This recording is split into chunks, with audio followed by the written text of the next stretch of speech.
Hola, ¿qué tal? Buenas tardes.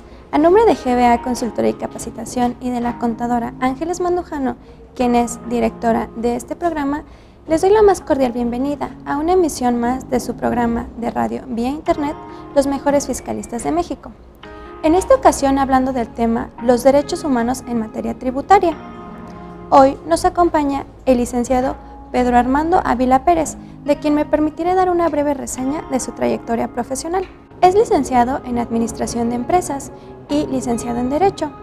Tiene un posgrado de Finanzas y una maestría en Habilidades Directivas. Taller de Introducción al Mercado de Futuros y Situación Actual del MEXDER. Egresado de la Universidad Tecnológica de México. Tiene un diplomado en Formación Básica Fiscal, un diplomado en Formación de Ejecutivos Fiscales, egresado del Colegio Fiscal de México. Tiene un posgrado en Derecho Fiscal, un posgrado en Comercio Exterior, diplomado en Informática Administrativa, maestría en Política Fiscal, egresado de la Academia Mexicana de Investigación Fiscal. También tiene un seminario en Productividad Fiscal, Problemáticas y Perspectivas, Efectos Legales y Fiscales de la Globalización, egresado de la Asociación de Especialistas Fiscales. Cuenta con un diplomado en Derecho Corporativo, diplomado de Negociación y Elaboración de Contratos y Convenios, además de un diplomado en Auditoría Legal como medio de protección de sanciones y delitos empresariales, egresado del ITAM. Tiene un diplomado en Argumentación Jurídica, egresado de la Universidad Iberoamericana. Tiene una maestría en Derecho Constitucional y Amparo por la Facultad de Derecho de la Barra de Abogados. Actualmente cursando el doctorado en Derecho en la Facultad de Derecho de la Barra de Abogados. Es expositor de reformas fiscales para el cumplimiento de obligaciones y sus beneficios. Además, es socio fundador y director general de la firma de profesionistas asociados en Asesorías Especiales SC. Y en esta ocasión los dejo en la conducción del programa con el contador público Francisco Cárdenas Guerrero. Muchas gracias. ¿Qué tal amigos? Muy buenas tardes, bienvenidos a un programa más de los mejores fiscalistas de México y en esta tarde le damos la bienvenida al licenciado Pedro Armando Ávila Pérez. Licenciado Pedro Armando, muchas gracias por acompañarnos, agradezco de antemano tu disponibilidad para este programa, por el tiempo que nos dedicas, siendo que eres una persona pues muy ocupada, como acabamos de ver en tu currículum, muy estudiosa y de antemano muchas gracias por aceptar la invitación. Francisco, muchas gracias a ti y a la contadora Mandujano. Bien amigos, pues en esta tarde vamos a tratar el tema de los derechos humanos en materia tributaria y nos encontramos también con alumnos de la licenciatura para los cuales les doy también una calurosa bienvenida y les pido de favor, le demos un aplauso a nuestro invitado, por favor, para que iniciemos esta charla. Bienvenido nuevamente Pedro Armando y yo quisiera empezar con un poquito, si nos platicaras, a veces se nos hace un poco raro hablar de derechos humanos en materia tributaria, como que no lo dimensionamos todos de la manera en que debería de ser. ¿Por qué el tema de los derechos humanos en materia tributaria? Mira, esto surge de mi vida profesional en los diferentes ámbitos a lo largo y ancho de la República y viendo estos diversos actos de autoridad que según ellos apegados a la legalidad transgreden la ley. Uh-huh. Ellos creen que están facultados para ello, pero terminan violando nuestros derechos. Uh-huh. Y es cuando me surgen varias preguntas. Sí. ¿Por qué tenemos instancias para poderlos hacer pagar por ello? ¿Tenemos realmente medios efectivos de resarcimientos? Uh-huh. Debemos de buscar hasta dónde podemos llegar. Si efectivamente nuestra ley doméstica sirve para ese objeto, Entonces es cuando vemos a partir de junio de 2011, con esta reforma y esta internacionalización de México en materia de derechos humanos, y la trascendencia que hay, y aparte del medio de control que tienen nuestros, que nosotros tenemos como gobernados, que es nuestra materia de amparo, vemos la vigencia que toma nuevamente los derechos humanos. ¿Qué es lo que tenemos nosotros? Usamos nuestros medios administrativos de defensa, como son el recurso de revocación, el recurso de inconformidad, nuestro recurso de revisión, y como es optativo, recurrimos a los tribunales con nuestro juicio contencioso administrativo. Bien. ¿Sí? Y si bien nos va, todavía la autoridad lo recurre, y nosotros tenemos que llegar a ese ámbito ante tribunales. Si no, tenemos que recurrir también nosotros a nuestro juicio de amparo. ¿Y después qué? ¿Qué pasa? Claro. Vemos violados nuestros derechos, ¿sí? Contadores, administradores, empresarios, contribuyente, ¿sí? ¿Y dónde está la verdadera impartición de justicia en México? Ok. No sirve de mucho terminar cuando ya a lo mejor termina sin patrimonio. Claro, y después de 3 años y medio, que la última vez que estuve en una conferencia que dio el presidente de la sala, que es lo que dura el juicio contencioso, que es una en primera instancia, más aparte los del amparo, entonces hablamos de 5 años, ¿sí? ¿Hasta dónde puede llegar la autoridad? Claro, ¿sí? Claro. Bueno, me parece muy interesante esta parte porque la mayoría de nosotros nos quedamos ahí no, fíjate que hasta dónde hemos llegado, que nos quedamos con la idea de ya no me cobres nada más. O sea, haz de cuenta, pégame pero no me dejes, ¿no? Prácticamente ya. No me cobres y eso es lo que busco. Pero, ¿dónde está, como tú comentas, y te lo vamos a ir desarrollando, el resarcimiento del posible daño que me causó el acto de autoridad? Hay instancias correspondientes para el resarcimiento, ¿sí? Pero estas llevan un sinfín de trabas. La autoridad, ocultándose tras ese lado oscuro que le llamo del derecho, que es su normatividad, nos pone un sinfín de obstáculos para poder lograr un resarcimiento a nuestro ya agredido patrimonio de por sí, ¿sí? Iniciando medios judiciales como el amparo para poder hacer más efectivo ¿sí? Pero te puedo comentar que de repente hasta esta instancia se agota y no podemos llegar a ese resarcimiento. Estamos ante una flagrante violación de nuestros derechos. Entonces, es necesaria esta internacionalización del derecho, porque ahora ya estamos en una globalización donde ya órganos internacionales supervisando esa impartición de justicia y supervisando esos actos, ¿sí? Lo van a poder catalogar. Van a decir, ¿sabes qué? Han sido transgredidos y ya van a dar la recomendación para que se lleve a cabo. Ok.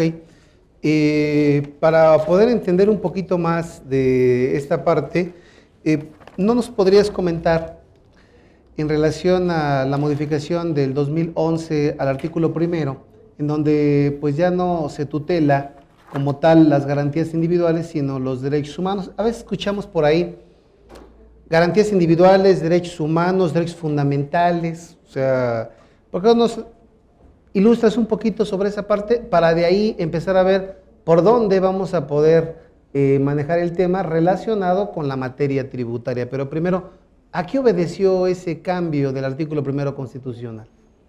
Obedece, esto ya trae una trascendencia. Los derechos humanos toman desde 1990 una gran trascendencia, ya una una solicitud, una petición a organismos no gubernamentales, una verdadera petición de esa sociedad civil que requiere ya no verse violados estos derechos, ¿sí? Surge por una posguerra en los años, de los años 40 hacia acá, esa necesidad se acentúa, como te lo venía diciendo, en la década de los 90, ¿sí?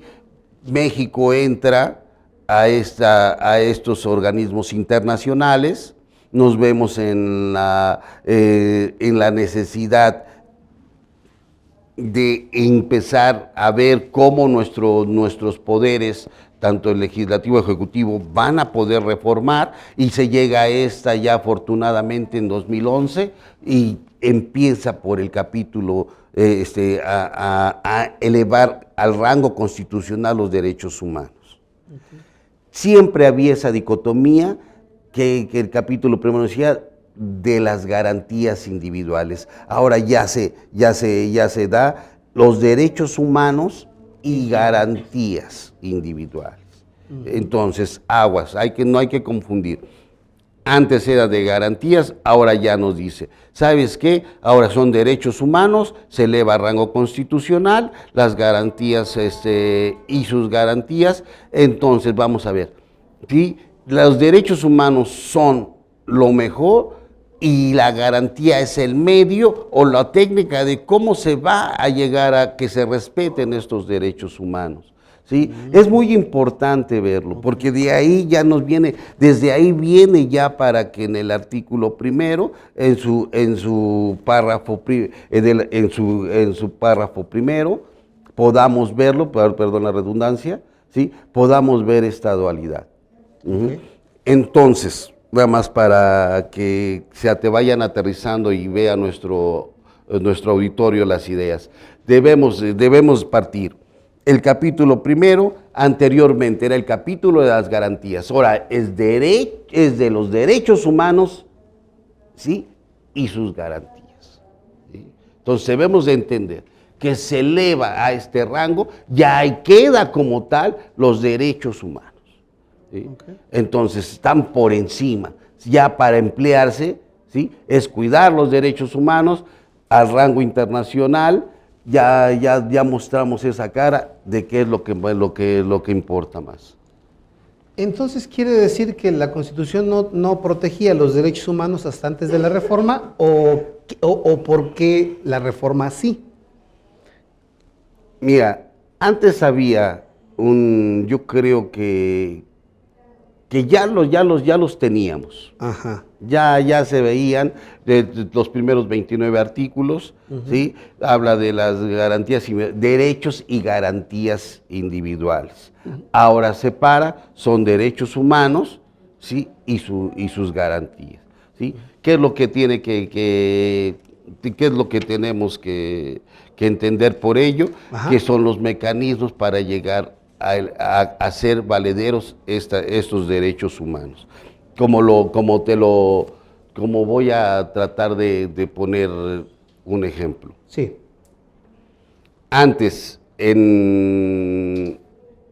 veía la Constitución, los derechos como poder, los derechos como una forma de trascender a un respeto individual.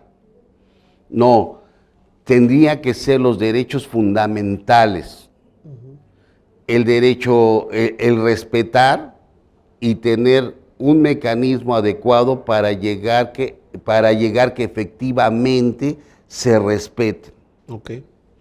Si las autoridades transgredían, había una confusión.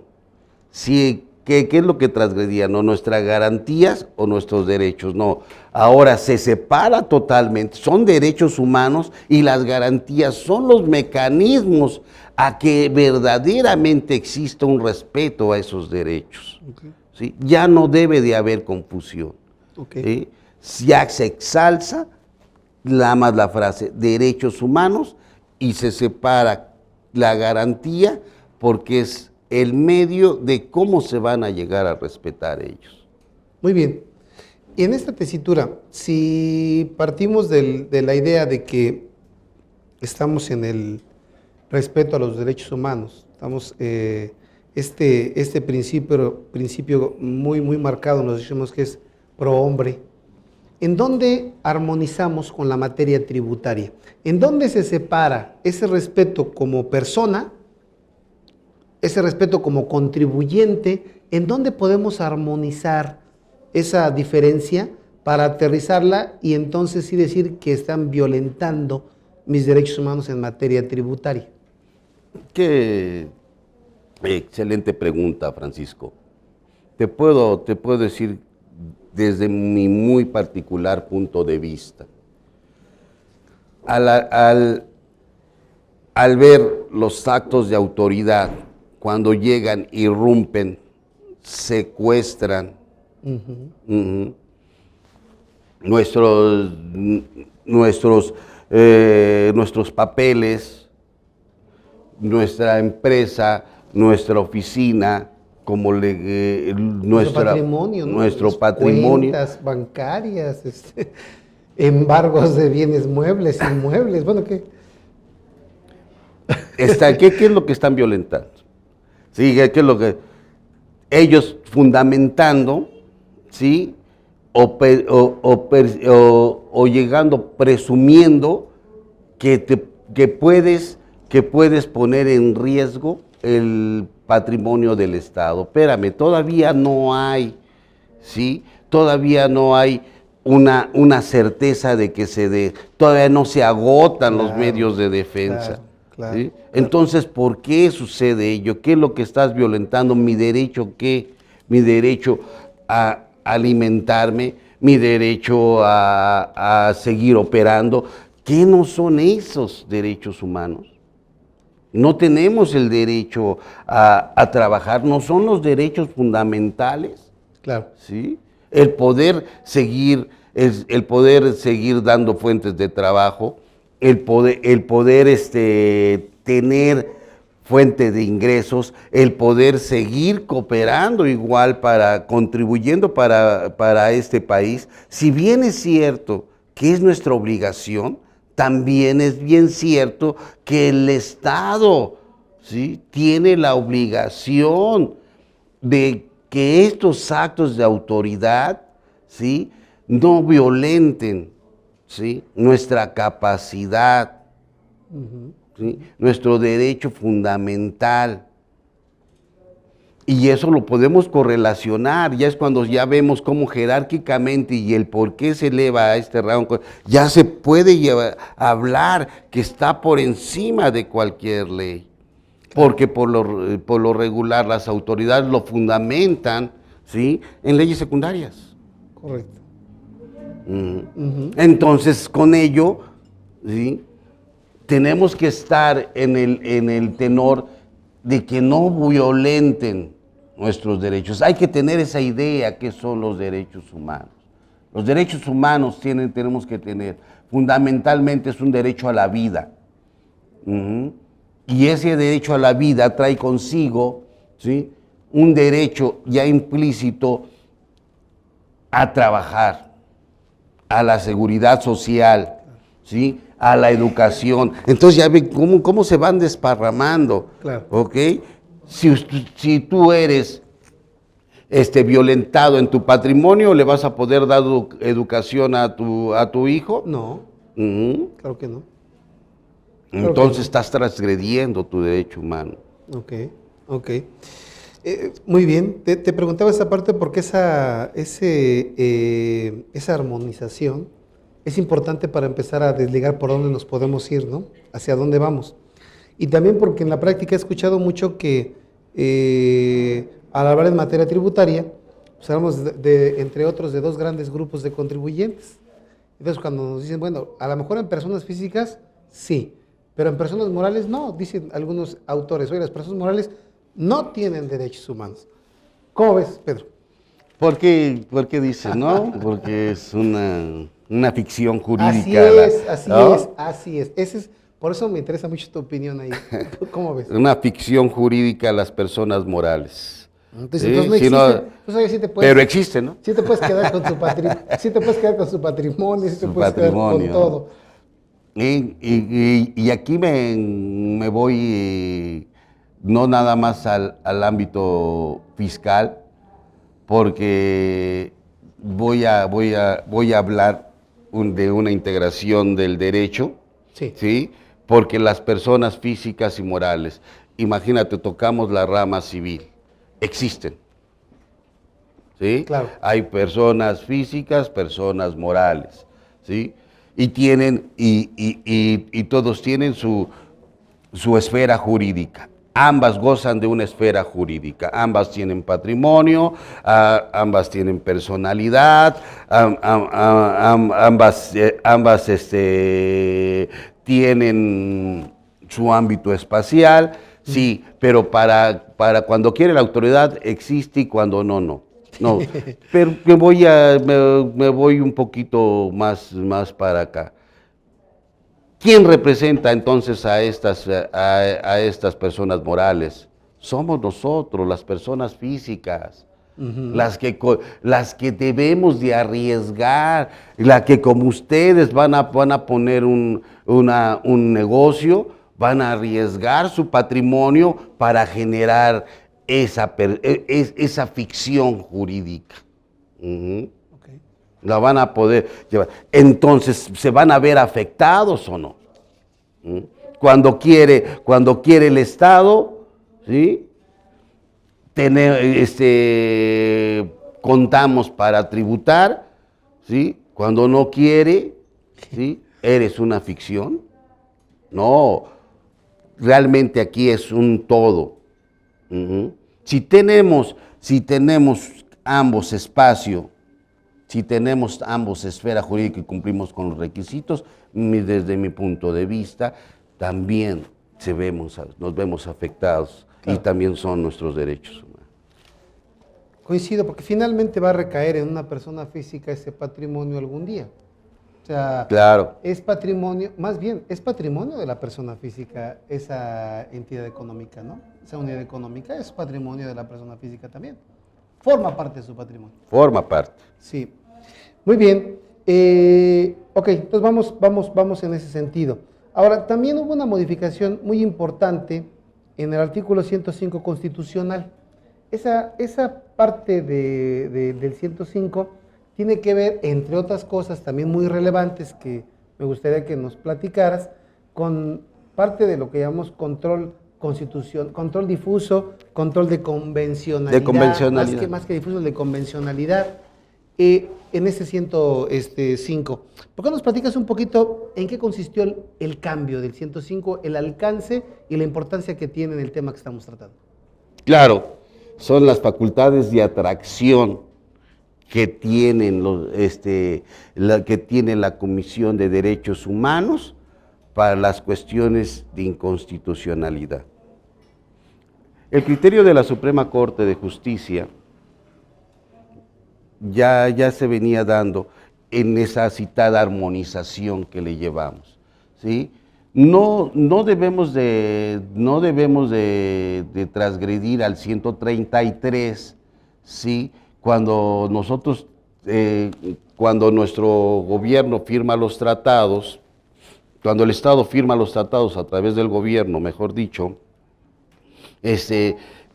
pues estos son firmados por el Ejecutivo, pasa por el Senado y se acepta. No debemos perder de vista que tienen que ir en armonía con la Constitución, pero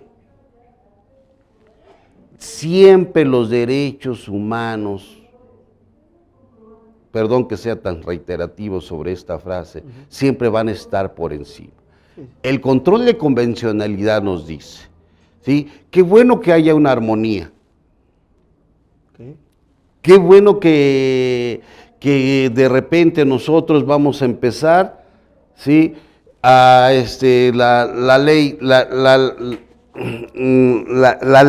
ley doméstica, ¿sí? que emane, que emane del país, transgrede un tratado, si México lo firma, debe de respetarse pero ¿qué conviene más?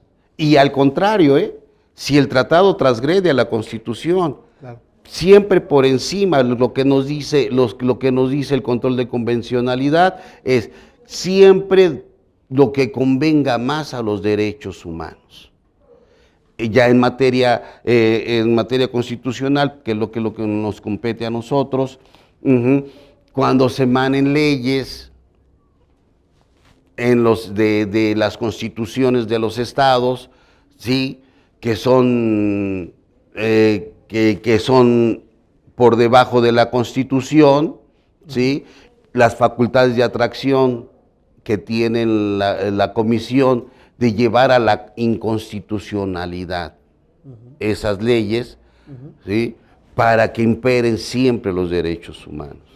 Siempre voy a ser muy reiterativo ahorita de esta frase, porque y grábenselo ahorita los que están empezando la licenciatura, va a estar, yo creo que por muy largo tiempo en nosotros, y va a estar modificando nuestra forma de pensar, ¿sí? Nos vamos a recuerden que tenemos un arma más para enfrentarnos a los diversos actos de autoridad. ¿Qué es una transgresión nada más a los derechos humanos? Son los actos que se llevan de autoridad que violentan esos derechos, ¿sí? Son emanados por el Estado y ahora incluso ya los vamos a aterrizar hasta entre privados, ¿sí? Pues ya se está armonizando también eso, porque decían, y había un cuestionamiento, Francisco, sí, nada más de que decían, violentan los derechos humanos solamente las autoridades, pero en el ámbito de iguales, en materia de derecho privado, una persona igual no puede violentar. Claro, entonces, ¿qué es la vida? ¿Qué es el patrimonio? Volvemos a lo mismo. Entonces, ¿no se están violentando esos derechos? Hablaban de delitos. Para mí todavía hay una pequeña confusión, pero ese delito lleva implícito una violación a los derechos humanos. Muy bien, Pedro. Entonces, aquí en esta reforma al 105 constitucional, tenemos la facultad de atracción en materia de investigación de parte de la Comisión Nacional de Derechos Humanos de violaciones a estos derechos. Claro. ¿O en qué sentido? No, de investigar, de las facultades de atracción, de buscar, de investigación y de buscar fundamentalmente la inconstitucionalidad de las leyes que emanen, ¿sí?, del Ejecutivo y del Legislativo, ¿sí? Debemos afectando que afecten a los derechos humanos, debemos entender que los derechos humanos ahora son Así es. sobre las leyes que van bajando. Sí, ¿qué es lo que tenemos que entender? En un organigrama jurídico, la Constitución y los tratados están, ¿sí?, y después siguen las leyes secundarias, pero entre la Constitución y estos tratados van a estar los derechos humanos por encima de ellos, por encima. Siempre esa armonización entre estas dos, siempre va a estar lo que mayor importe, lo que beneficie más, lo que traiga consigo mejores, lo que no violente o lo que menos violente al individuo. Dentro de estos cambios sustantivos que estamos hablando de tutelar y garantizar los derechos humanos, también tenemos algunas modificaciones de carácter operativo en ese 105, como claro, la interpretación. ¿Cómo debe ser la interpretación de las normas en relación a este tema? Aquí los operadores jurídicos deben de tener mucho cuidado. la interpretación que se le debe de dar a la norma actualmente, ¿sí? es la de buscar siempre no violentar los derechos. Esa interpretación que debe de estar dentro de la norma, desde mi punto de vista, se tiene que dividir en dos vertientes. Sí. Una, el derecho que tiene y el derecho y la obligación, el derecho que tiene el individuo y las obligaciones. Pero si la obligación va a transgredir a estos derechos, entonces no se va a poder formar. No se va a poder formar, se va a volver ilegal y se va a tener que regresar otra vez o incluso se va a volver inconstitucional. Debemos de entender que regresando a la fracción primera del artículo primero de nuestra Constitución, es siempre los derechos humanos, la Constitución está para defender a los derechos humanos. Entonces, cuando se emanen las leyes, cuando se empiecen a jugar las leyes que se están haciendo en nuestro poder legislativo, estas tienen siempre que estar cuidando estos derechos. Siempre nunca se tienen que emanar sin violentar, ¿sí? Al violentarlos, ¿sí? Estas no deberían de pasar. Por eso las facultades de la Comisión de Derechos Humanos de atraerlos, interpretarlas y decir, va en contra de estos derechos. Entonces, por lo tanto, te sugiero tu Poder Judicial de la Federación también, que es la encargada de ver la inconstitucionalidad, de poder anular esa ley. ¿Sí? Es muy importante aquí. No nada más tenemos antes, cuando invocábamos antes la inconstitucionalidad de una ley, ¿sí? ¿Qué es lo que hacíamos? Teníamos nuestros medios de defensa, la facultad de nuestro Poder Judicial, que era la que interpretaba, la que se encargaba de ver esta inconstitucionalidad, pero ahora la supervisión y las facultades de investigar y de atraer por parte de la Comisión Nacional de los Derechos Humanos ya cuenta, porque lo único que va a cuidar es que no se violenten estos derechos, va a cuidar debemos de entender que ese rango constitucional que tiene y que evoco a cada rato, se tiene que dar. Ya el Poder Judicial, afortunadamente, va a tener también con los derechos humanos, con la Comisión de Derechos Humanos, esa facultad. Y entonces ya va a haber una mejor imparcialidad en la toma de decisiones de nuestro ámbito judicial para poder determinar si efectivamente una norma es legal o no, ¿no? Si está habiendo una inconstitucionalidad al emitir esa norma. Y no nada más nos debemos de quedar con ello, porque también nosotros como gobernados, ¿qué es lo que tenemos que recurrir? Cuando ya se agota aquí en nuestra ley doméstica, ¿hasta a dónde debemos de recurrir? A la Corte Interamericana. Que es una de lo que nos piden para poderla invocar, es que agotemos todos los recursos habidos y por haber en nuestro país y después subirla al ámbito internacional. Tenemos aquí ya 3 casos, el caso Radilla, uno que se acaba de volver a resolver, que ahorita no recuerdo, que es el de Michoacán, se me olvidó el nombre, perdón.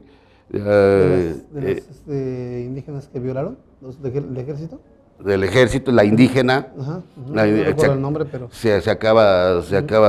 Entonces ya tenemos casos que ya son supervisados por las cortes internacionales, ¿sí? Desgraciadamente para llevar a cabo este tipo de,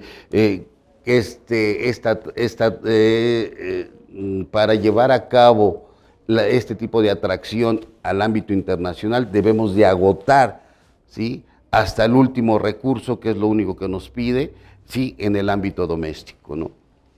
Muy bien, Pedro. Hablando precisamente de la Corte Interamericana y en relación a lo que es el Pacto de San José, nos encontramos ahí algunos artículos relacionados precisamente con el respeto a los derechos humanos. Y en particular, yo recuerdo uno relacionado con la materia mercantil. Lo que te quiero preguntar es si tú tienes por ahí alguno, ya no sé si lo haya, delimitado para el ámbito tributario. Por ejemplo, en materia mercantil habla de la usura.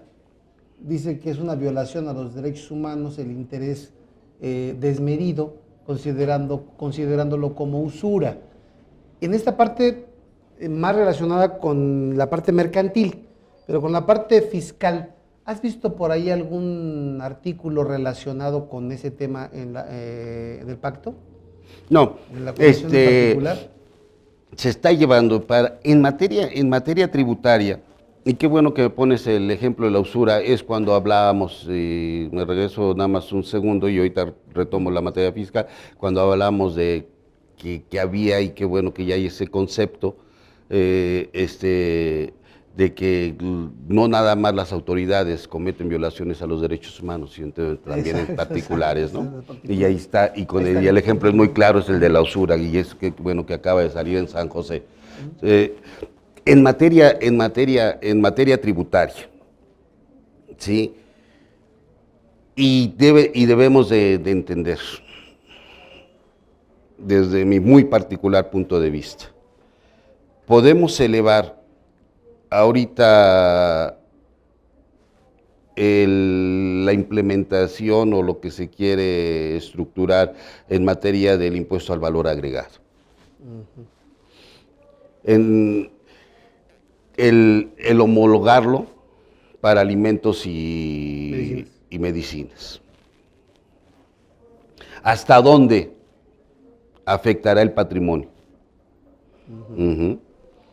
¿Hasta dónde la economía del individuo puede ser afectada con ello? ¿Cuál va a ser, tenemos que agarrar, cuál va a ser, cómo va a estar, cómo se va a reflejar en nuestra economía? ¿Sí? ¿Cómo tenemos nosotros la legitimidad conjunta de invocar, ¿sí?, y decir, ¿sabes qué, gobierno? No podemos con ese impuesto local. Tenemos que determinar y tenemos que cuantificar hasta dónde puede afectar el patrimonio del mexicano, porque bien el patrimonio no implica las cuestiones tangibles, sino también las cuestiones de alimentos. ¿Cuánto tengo para llevarlo? Entonces, por eso tenemos que cerrar no nada más la materia fiscal, debemos de llenar en ese ámbito universal todo lo que está alrededor de lo fiscal. No nada más lo fiscal, no nos podemos volver unos técnicos en materia fiscal, nos debemos de volver unos expertos en derecho, atraídos por las diferentes ramas de estos, que incluso la contabilidad, la administración, la economía, todo entra dentro de esa bolsa, y poder sacar y dar la verdadera explicación que nos va a dar ese salto para ver la afectación. Sí se van a generar, ¿qué es lo que tenemos que generar si es que se da esta iniciativa, se aprueba cómo se van a venir en desbandada nuestra materia de garantías, ¿no? Los amparos. ¿Y qué es lo que va a decidir la Suprema Corte? ¿Cómo le tenemos que manifestar el por qué se van a ver violentados nuestros derechos? ¿Y hasta dónde los podemos llevar? Yo creo que la decisión que tome la Corte va a ser bien llevada, porque ya está en el foco internacional, ¿sí? Pero nosotros tenemos que dar en esa investigación, ¿sí?, las afectaciones y el convencimiento si es que están violentando. No por el simple hecho de estarnos afectando en la cantidad de lo que nos pudimos comer hoy y eso cuánto nos va a afectar, imagínate si no está violentando, que es lo que uno de los derechos Claro. humanos es el derecho a la salud. ¿Y a la alimentación? Y eso va a llevar, y por no comer bien nos va a traer un detrimento en la salud. Entonces, vamos a ver esa cadena Claro. para poderla aterrizar bien en un ámbito jurídico que pueda prestarse para la violación y hasta dónde se puede llevar. Sí se puede conjugar, ¿eh? Ahora ya lo podemos conjugar. No se debe del por qué siempre, y si lo ves, Francisco, ¿por qué siempre se excepciona a la materia fiscal? Para todo, sí la sociedad en común en la misma materia de amparo. Claro, excepto en la parte fiscal. La parte fiscal, excepto, pero ahora, ¿por qué no? ¿Por qué no entra desde ahí ya viene una discriminación, ¿no? Entonces hay una discriminación, se están violentando nuestros derechos, ¿no? Entonces es cuando nosotros tenemos que invocar a los organismos internacionales, pero sí que es muy necesario agotar, ¿eh? Es uno de los requisitos principales, agotar todas las instancias que se tengan que agotar en nuestra materia doméstica, ¿no? Muy bien, Pedro. ¿Y cómo podríamos aquí, ya nos diste un panorama muy objetivo en relación a la violación a los derechos humanos, desde el punto de vista tributario, cómo se armoniza esas disposiciones? Yo quisiera que nos ilustraras un poquito cómo podríamos acudir a solicitar el resarcimiento del daño. O sea, ya me embargaron, ni siquiera había un crédito fiscal, ya me embargaron las cuentas, no pude pagar a los trabajadores me demandaron, no hice lo que tenía que hacer, los trabajadores me demandaron, ya me quedé sin empresa prácticamente y resulta que cuando termina el juicio, cuando termina todo el proceso, resulta que la sentencia es a mi favor y no tenía la autoridad ningún derecho, bueno, no tenía ninguna base jurídica para poder cobrar. ¿Qué hago? ¿En dónde puedo cristalizar el tema de que respeten mis derechos humanos? Pues ya no fueron respetados desde un principio. Sí, claro, ya no fueron respetados. Fueron más que violados. Y desgraciadamente esto no se pudo hacer valer con nuestras diferentes instancias, ¿no? Ahí está el punto. Que me esperé hasta el final. No lo hice valer. ¿Cómo le hago? Exactamente, ese es el punto fino. Sí. Y son las normas que nos pone el mismo Estado, ¿no? Sí. Sí, porque son autoridades de orden público, tiene que ser garantizado tu crédito y después al final del camino, al no verse garantizado este crédito, la autoridad puede seguir implementando sus actos coactivos de cobro hasta el final, y si al final me ganaste, te regreso. Y nosotros, que ahí viene el segundo viacrucis del contribuyente, ¿no? O del gobernado.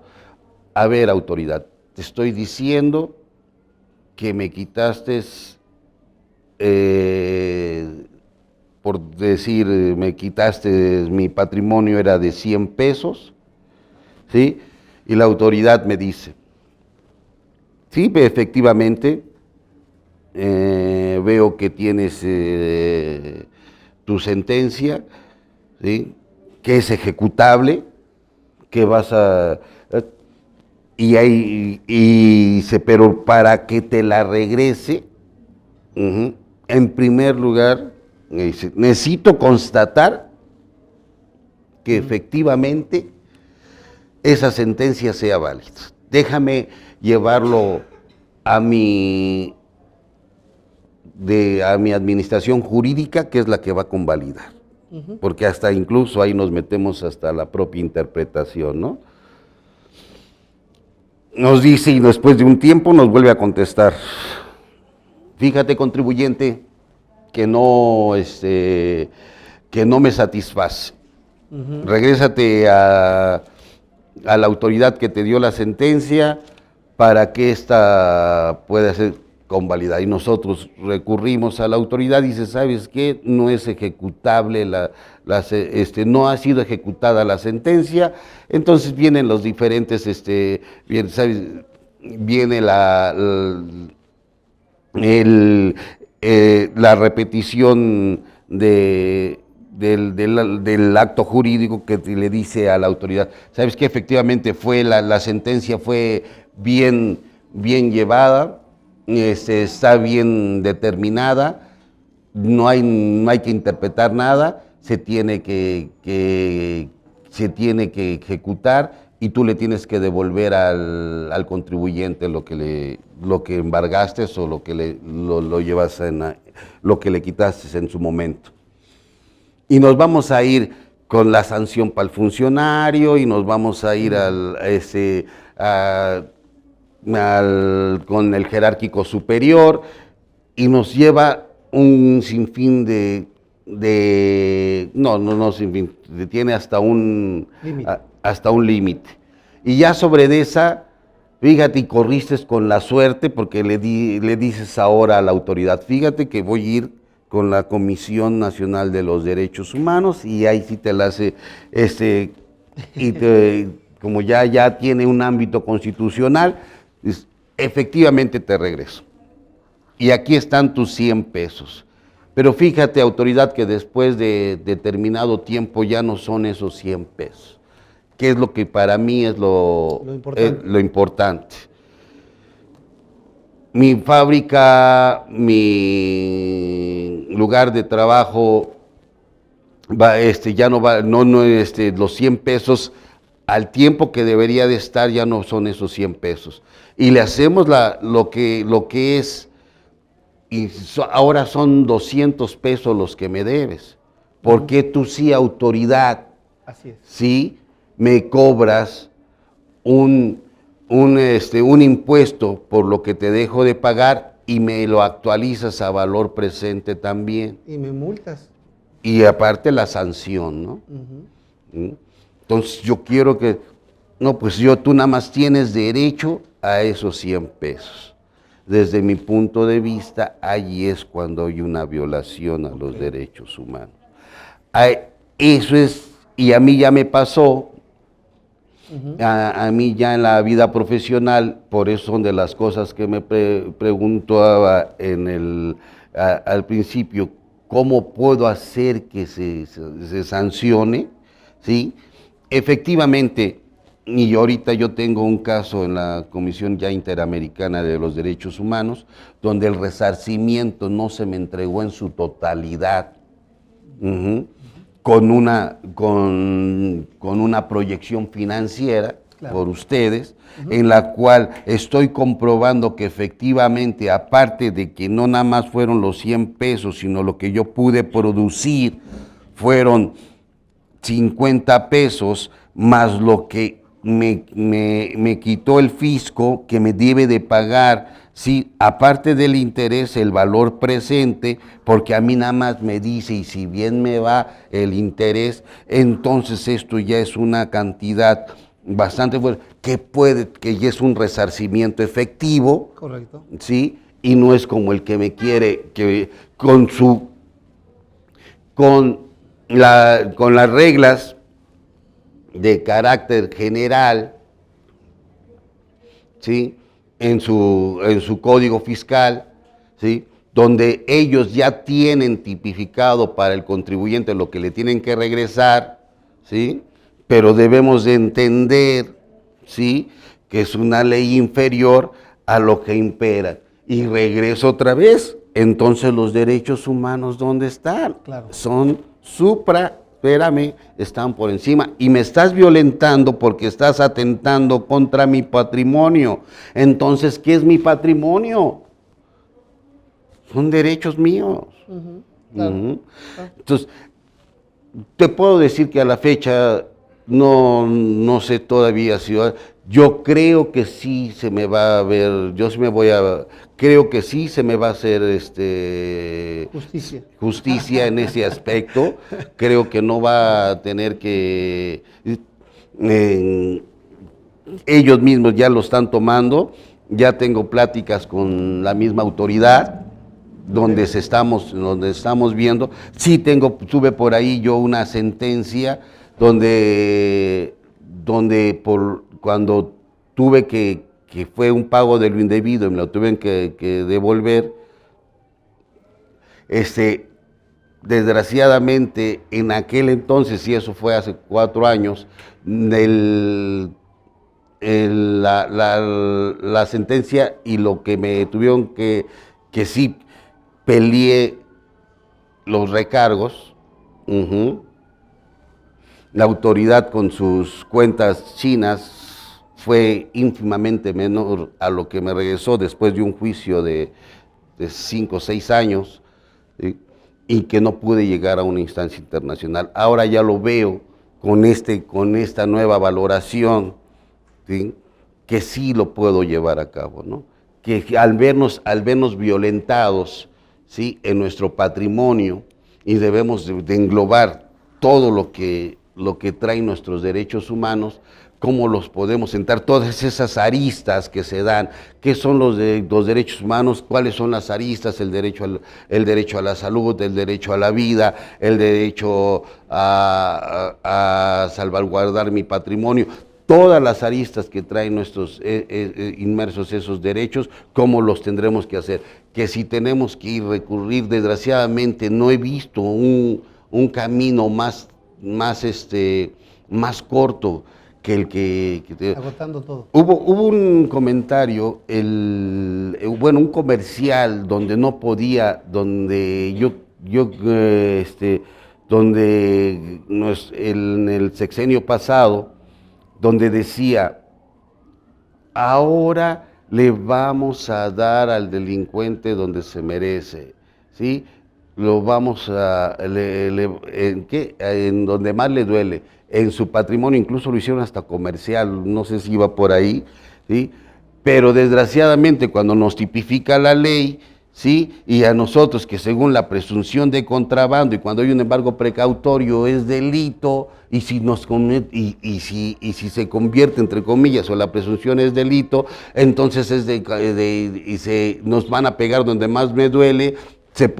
Nos van a quitar nuestro patrimonio, que era la mercancía que traíamos, que en aquel entonces iba a ser de realización inmediata, y cuando llegamos ya no está nuestra mercancía. Sucede mucho en materia de comercio exterior, ¿sí?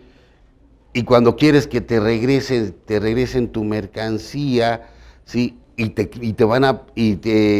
quieren pagar por ella porque te dicen, ¿sabes qué? Pues ya la realizamos.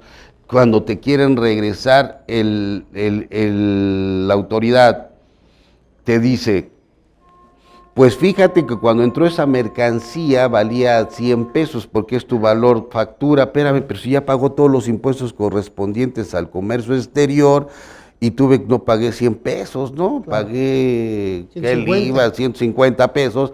Y me estás regresando 100 y todos los impuestos que pagué, pues eso trata de compensarlos, trata de acreditar. No, pues yo creo que me regresa. Y no nada más eso, porque esa mercancía que yo traje, que pude haber comprado ya con los impuestos pagados, le iba a incrementar mi ganancia.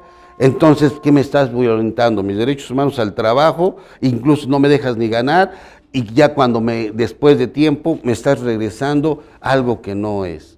Claro. ¿Sí? Entonces, cuando nosotros tenemos que hay que agotar la instancia correspondiente en todas las etapas procesales correspondientes, desde el juicio de nulidad, materia de amparo, en queja ya ahora a la Comisión Nacional para que esté al pendiente de nuestro caso, y si se agota ello, irnos a un tribunal internacional que conlleva todavía un buen de tiempo, que esperemos vivirlo para poder recobrar ese resarcimiento. Pero ese es el camino, todavía es sinuoso. Yo creo que cuando los operadores jurídicos puedan ya armonizar como es, deban de acortar todo ello, ¿no? Y deban efectivamente ver en un plan imparcial que sí fueron violentados nuestros derechos y que sí la autoridad debe resarcir todo ello en el menor tiempo posible. Porque ahorita, desgraciadamente, casi como te lo digo, sí es. Bien, yo te haría una última pregunta y te dejaré el espacio para que si a manera de conclusión nos quisieras comentar algo adicional o algo que no haya yo preguntado que quieras tú mencionar para cerrar el programa. Dentro de ese resarcimiento, aparte desde el punto de vista pecuniario, ¿no podríamos hablar de un resarcimiento en relación a la imagen que le causó o la mala imagen que le causó esa violación a sus derechos humanos o esa autoridad al contribuyente? Me voy a explicar. A lo mejor por ahí la autoridad en su página, no sé si has visto, hay ocasiones en que dice se detuvo a fulano de tal por evasión fiscal. Y se va a un juicio y resulta que no era tal evasión fiscal, ni defraudación fiscal, nada. Ya públicamente ya lo pusieron ahí ante sus clientes, eso también tiene una afectación. Y hay por ahí, oye, públicamente no puede la autoridad, no debiera la autoridad fiscal públicamente solicitar, pues no sé si el perdón o cómo se le debe llamar, Pedro. ¿Cómo ves? La disculpa pública. O la disculpa pública, exacto. Claro, afortunadamente ya sea. Así. Yo creo que sí podemos llegar a ello. Sí, es una de las recomendaciones y es una de las recomendaciones que da la Corte Interamericana. ¿Sí? Lo tenemos en los 3 últimos casos que yo creo que son muy penosos para nuestro país en el ámbito internacional. ¿Sí? Yo creo que ahora debemos de decirle al fisco, a la Secretaría de Hacienda, que puede llegarse el caso de que le pueda pedir disculpas al contribuyente. Y qué mejor sería que lo lleváramos también. No nada más implícito el resarcimiento pecuniario, sino también la disculpa pública. Claro. Porque esa es una violación a los derechos humanos. El demérito, el desprestigio. Claro. Por eso estábamos hablando de las aristas, ¿no? ¿Qué no son los derechos humanos? ¿Sí? En nuestras peticiones, en nuestros agravios, ¿sí? Esa es hacer valer. Es donde los tenemos que hacer valer. Imagínense aquí a los estudiantes que ustedes llevaran y que les dieran, tuvieran el primer caso y que se diera, sería fabuloso. Ojalá y nosotros tengamos y estamos pugnando por ello, porque es muy fácil denigrarnos, es muy fácil ver al aparato gubernamental afuera de su negocio, trayendo consigo las cuestiones indirectas, ¿no? Como tú dices, ese desprestigio, ¿no? Porque es muy, muy fastidioso verlo, ¿no? Claro. Y que creen que con el escudo nacional pueden transgredir a ello, ¿no? Ahora ya hay sanciones para funcionarios y más allá ya hay destituciones y, ¿por qué no?, en el ámbito de derechos humanos está hasta la propia disculpa pública. Claro que sí tiene facultades. Muy bien, Pedro Armando, pues el tiempo se nos agotó. No sé si quieres comentar alguna otra cosa para cerrar el programa ya. Sí, a mí me encantaría para cerrar el programa aquí al auditorio y les agradezco mucho. Ojalá les haya despertado esa inquietud a ustedes por este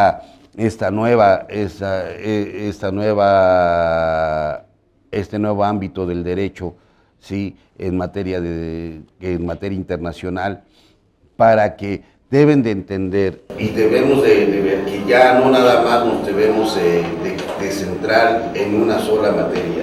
Debemos ver que todos estamos interrelacionados, todo es un ente.